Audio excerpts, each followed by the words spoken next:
మీకు నేను అబద్ధాలు చెప్తాను సిల్లకి చెప్తాను అనుకుంటారేమో మీరు. నేను అన్ని టెన్షన్ లో తట్టుకోలేక నేను అన్ని నాన్నకొని చూసుకుని హైదరాబాద్ లోనే 50,000 లెక్క అయిపోగొట్టుకుని ఇవన్నీ మర్చిపోవాలి ఆలోచనలని డ్రగ్స్ గిగ్స్ అన్ని చూసుకున్నా. ఆ పబ్బులలో పోయి ఒకటే రెండా నేను చేసినది. ఇవన్నీ మర్చిపోవాలని డాక్టర్ కూడా అన్నాడు, ఇతడవన్నీ నువ్వు తీసుకుంటే ఎక్కువ నాళ్ళు ఉండలేవుపా, తగ్గి మీ ఫస్ట్ మా పేరెంట్స్ ని పిలిపాడు ఆడప్ప.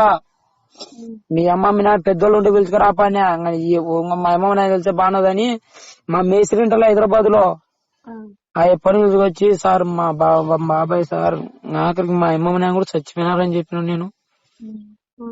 మా అమ్మ ఏడ తెలుసా అని చచ్చిపోయినారు సార్ చెప్పనే సార్ మా బాబాయ్ అని మా ఆయనతో మాట్లాడించి ఎటో చేపించుకుంటున్నా. నాకు ఆమె అయిపోయి నాకు తెలుసు తప్ప 3వ గంటకి ఎవరు తెలుసు. ఇప్పుడు మీకు చెప్తానా, ఇన్ని రోజులు ఎవరు తెలియకుండా చేయొచ్చండి.